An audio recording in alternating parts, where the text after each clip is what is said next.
Hello, brothers and sisters. How are you doing? I'm hoping that you had a wonderful day. We're halfway through the week. Oh, I bet you're exhausted. Well, have faith. God will give you strength tonight.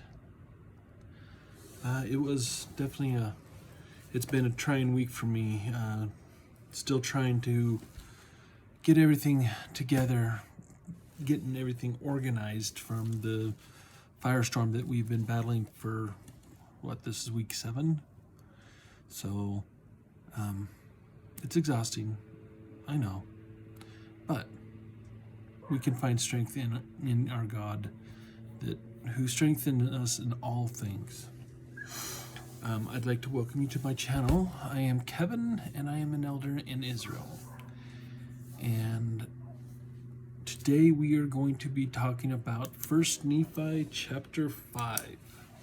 Now, for those who are following the Come Follow Me curriculum as we are trying here, this is actually should have been done on Saturday, but I was sick for several days and I couldn't do a thing. So we are a little behind, but with faith we'll catch up and be able to get caught up to the rest of the church. So with that, let's go ahead and get started. So if you'll open up your Book of Mormon to chapter 5. Now, as a recap, we just were in verses 3 and 4, Nephi and his brothers had to go back to Jerusalem to get the brass plates, and we learned that there's 3 ways we can do things. We can do it with our own wisdom, with the wealth of the world, or we can do it with God's way. And we see that when we follow what God has planned, things have a tendency of turning out for the better. We also saw Zeram, who was the treasure keeper of Laban. He joined the brothers into going into Lehi's tent in the wilderness. So now we're going to go forward into the as Nephi and his brothers are going back, we're going to be peeking in on Father Lehi and Mother Sariah and see what's going on with them. So shall we begin? Now,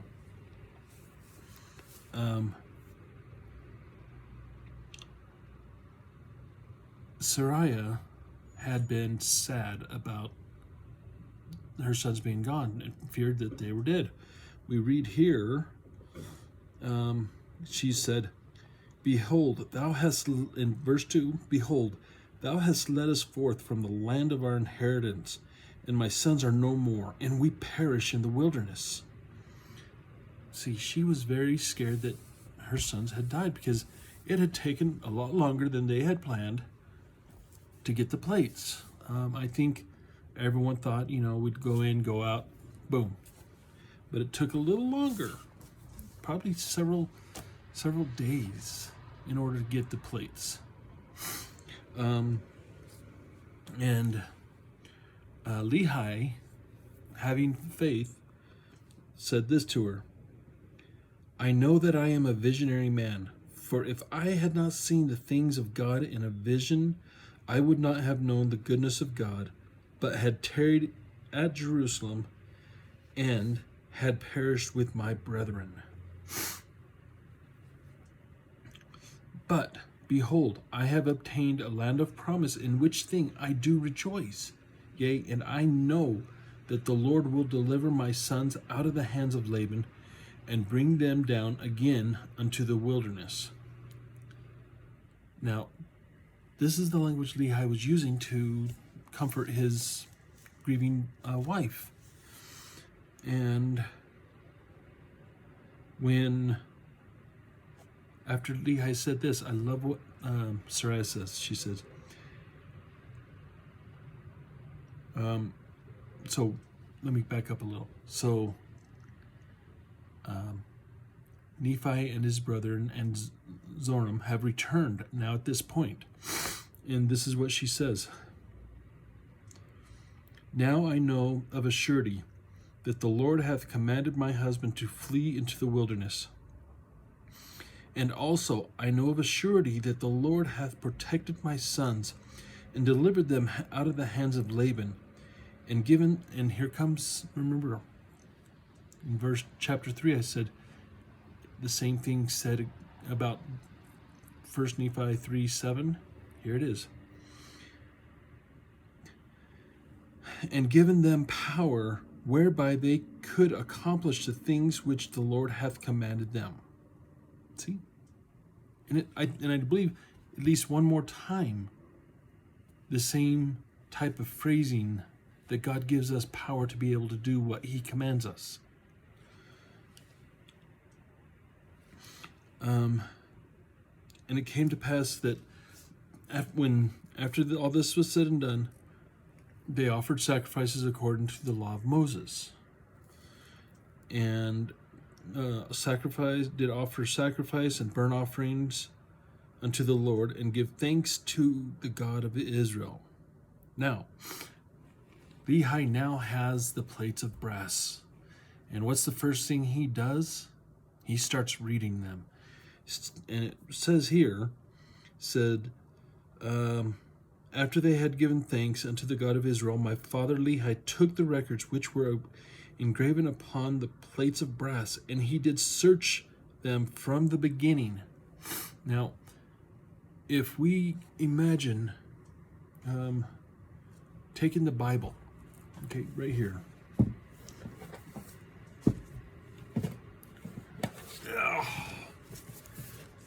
These are probably a lot lighter than the plates of brass. But he took this, plus more. I mean, it could have been has twice as thick. And he started reading them right away. And did not stop until he had read them all. And Nephi records here, and he beheld that they did contain the 5 books of Moses, which gave an account of the creation of the world, and also of Adam and Eve, who were our first parents, and also the record of the Jews from the beginning, even down to the commencement of the reign of Zedekiah, king of Judah. Okay, so this is a record that is up to date as far as Lehi is concerned. And also the prophecies of the holy prophets from the beginning, even down to the commencement of the reign of Zedekiah. Also, many of the prophecies which had been spoken by the mouth of Jeremiah. Ooh, can you imagine all those records, all those prophets, ones that aren't even in the Bible? How wonderful would that be?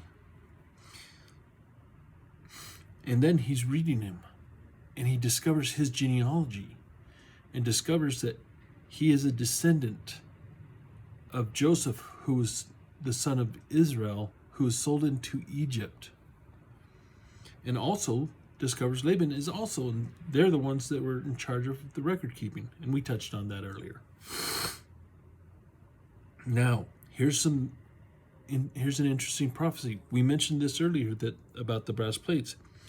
Lehi prophesies here that these plates of brass should go forth unto all nations, kindreds, tongues, and people who were of his seed.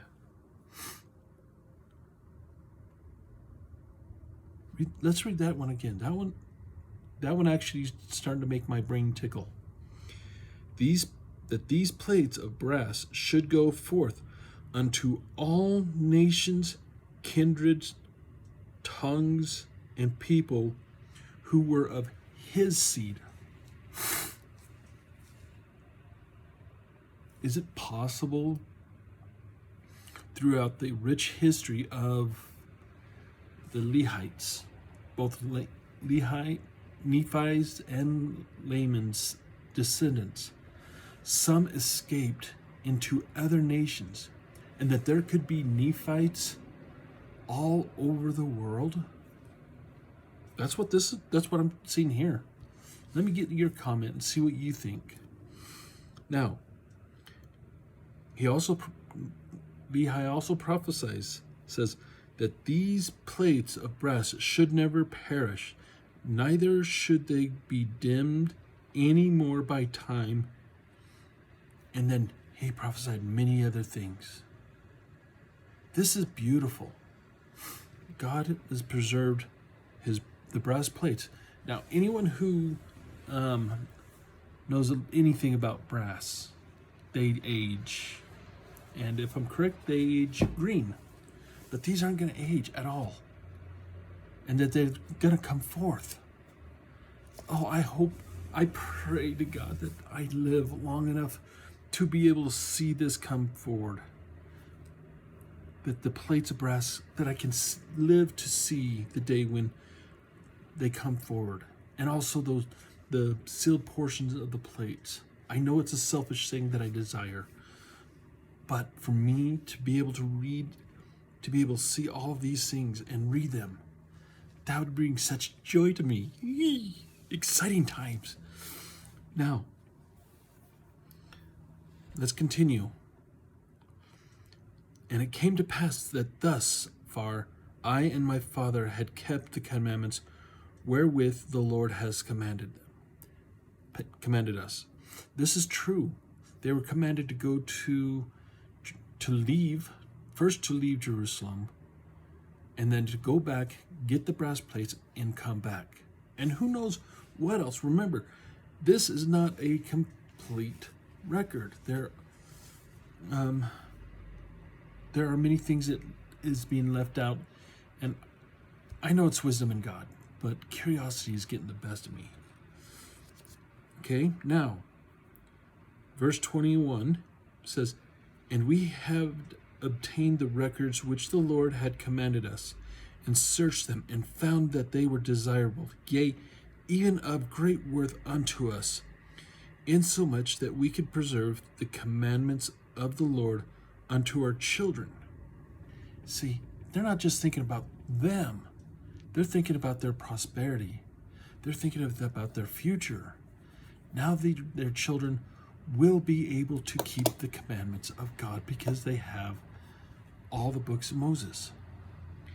And it says, "Wherefore it was wisdom in the Lord that we should carry them with us as we journeyed in the wilderness towards the land of promise." How beautiful.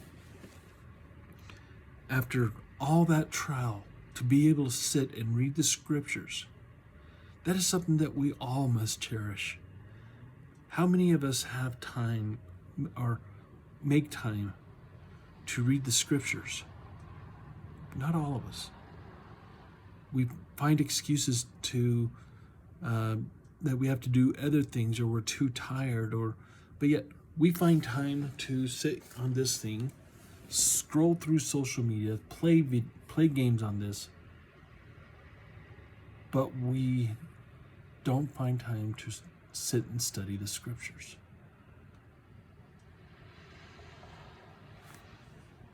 Where is your priority, my brothers and sisters? Where is your priority of the love of God? I plead with you as a brother, make time for the Lord. Open up the scriptures, read them, put everything aside.